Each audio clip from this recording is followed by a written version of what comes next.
Hey everyone, Sky here to discuss V for Vendetta, starring Natalie Portman, Hugo Weaving, John Hurt, and Stephen Fry, and directed by James McTeague. Now, before I get into the movie, I must say right off the bat, I remember this movie coming out in movie theaters, and I saw it twice then. Is it as good as I remembered? Well, let's get into it, shall we?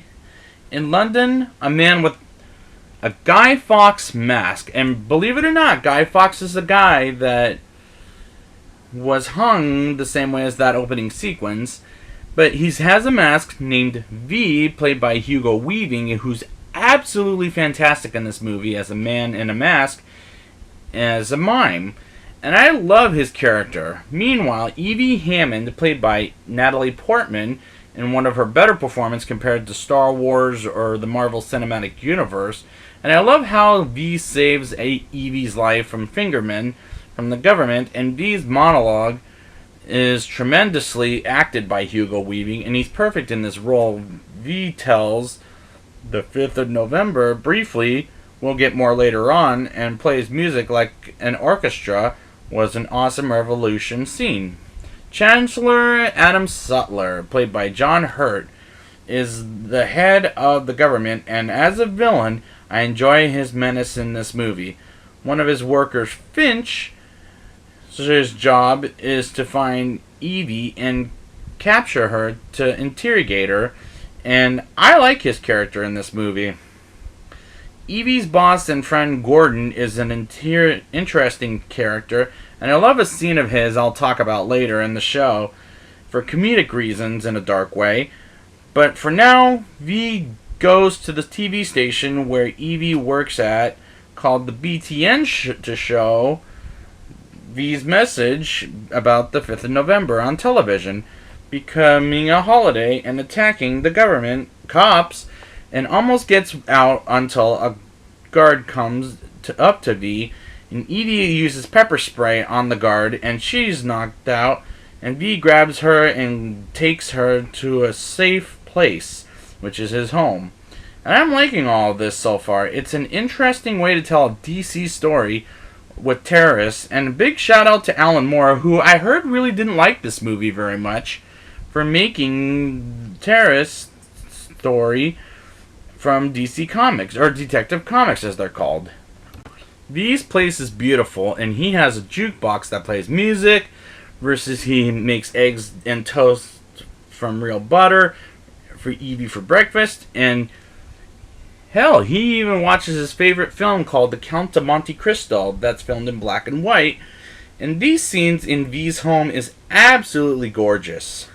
Evie helps V kill a bishop who was in his past, and Evie warns the bishop V is coming, and as she's runs and betrays V, goes to her former boss and friend Gordon, who was introduced earlier, and Evie's won't work as she becomes afraid for her life. And again, I like Gordon in this movie as an interesting character.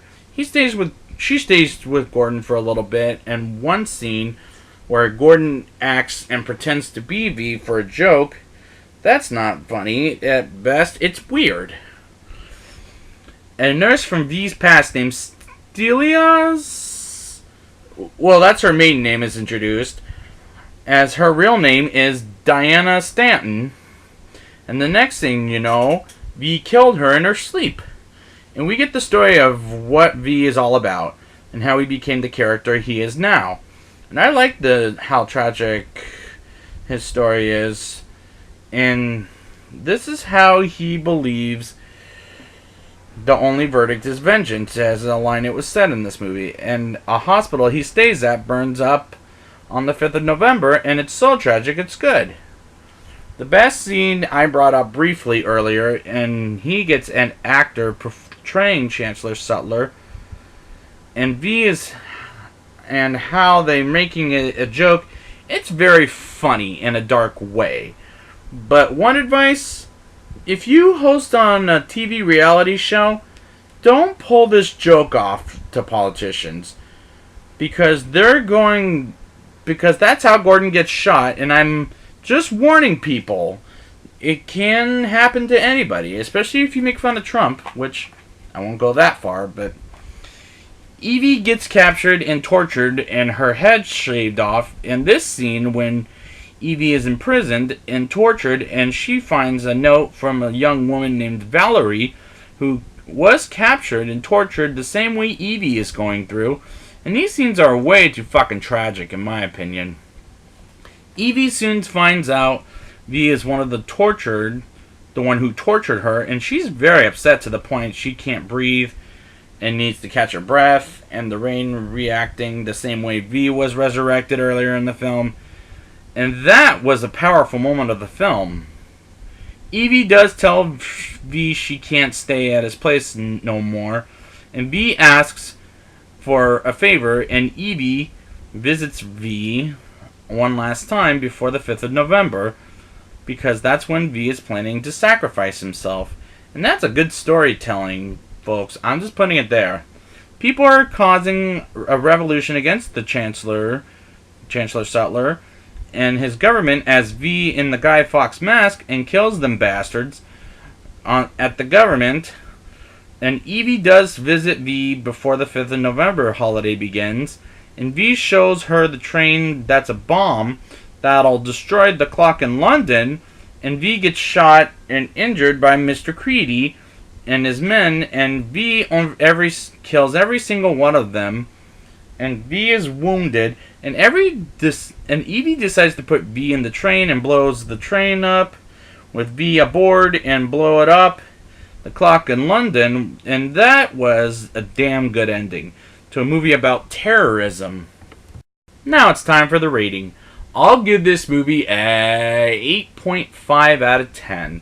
The performances are spectacular from Portman and Weaving, and the plot of terrorism is interesting for a movie based on a comic book about terrorism.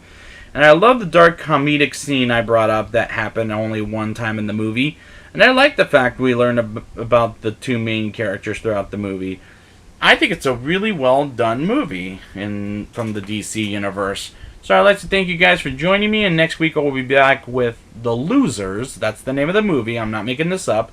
And until next time, it's time to come home before some hitmen come by and attack you.